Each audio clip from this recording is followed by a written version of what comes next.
ఒక రాజ్యాంగాన్ని నిర్మించుకొని ఈ యొక్క స్వేచ్ఛావాయులు మనం పిలుస్తూ ఉన్నామంటే ఈ 77 సంవత్సరాలుగా వారి యొక్క త్యాగాన్ని మనం విస్మరించలేము. అటువంటి త్యాగదుల యొక్క మరి స్ఫూర్తి తీసుకొని వాళ్ళ నరేంద్ర మోడీ గారు ఒక సంకల్పంతో ఆత్మనిర్భర్ భారత్ స్వావలంబన సాధించడానికి ఇవాళ భారతదేశమే ప్రపంచంతో పోటీ పడుతూ సవాళ్ళు విసురుతూ ఉంటే ఇవాళ కొంతమంది మన దేశంలో ఉన్నటువంటి విచ్ఛిన్నకర శక్తులు పొరుగు దేశాల్లో భారతదేశం యొక్క ఎదుగుదల నరేంద్ర మోడీ నాయకత్వంలో ప్రపంచంలోని ఒక బలీయమైన దేశంగా మారుతున్నటువంటి పరిస్థితిని గమనించి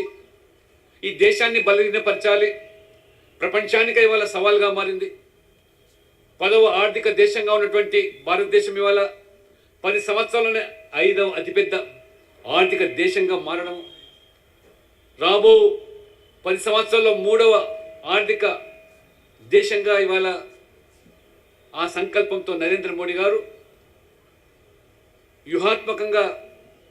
ముందుకు దేశాన్ని తీసుకుపోతూ ఉంటే పొరుగు దేశాల్లో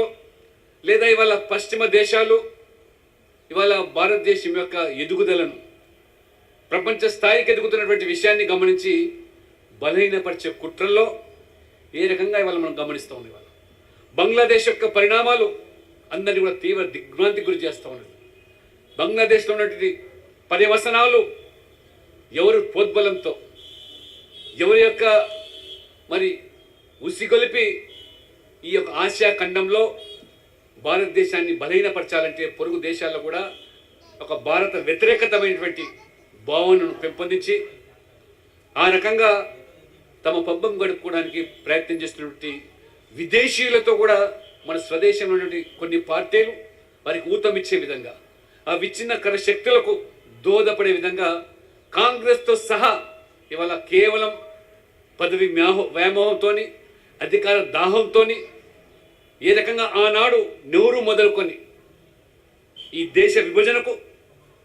ఆ రోజు ఏ రకంగా నాంది పలికారో మనం చూస్తాను. నిన్న 14 ఆగస్టు యొక్క కాలరాత్రిని దేశమంతా కూడా నరేంద్ర మోడీ గారి ఒక పిలుపు మేరకు హర్ ఘర్ తిరంగా పేరు మీద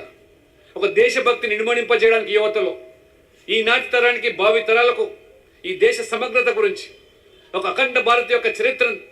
చాటి చెప్పడానికి ఈ నెల 11 నుంచి 15 తేదీ వరకు మనం చేస్తున్న కార్యక్రమాలు ఆనాటి కాలరాత్రులు ఏ రకంగా పదవి వ్యామోహంతో ముస్లిం లీగ్ మహమ్మద్ అలీ జిన్నా స్వాతంత్రం యొక్క సందర్భంలో బ్రిటిష్ పాలకుల నుంచి విముక్తి పొంది ఆ యొక్క బానిస సంఖ్యల నుంచి మనమంతా కూడా స్వేచ్ఛగా మరి ఆ ఊపిరి పీల్చుకునే రోజు ఈ దేశం మొదటి ప్రధానమంత్రిగా మహమ్మద్ అలీ జిన్నా నేను కావాలని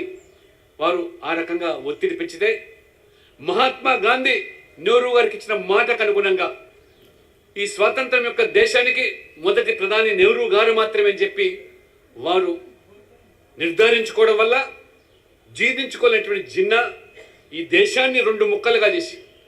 ముస్లింల కోసం ఒక ఇస్లామిక్ దేశం ప్రత్యేకంగా కావాలని ఒక డిమాండ్తో ఆ రోజు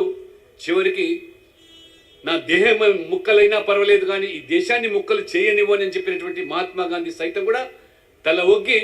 ఈ దేశాన్ని 2గా ముక్కలుగా మరి ఆ ఇస్లామిక్ దేశంగా ఉండేటువంటి పాకిస్తాన్కు జిన్నా ప్రధానమంత్రిగా ఆ ఆగస్టు 14 కాలరాత్రి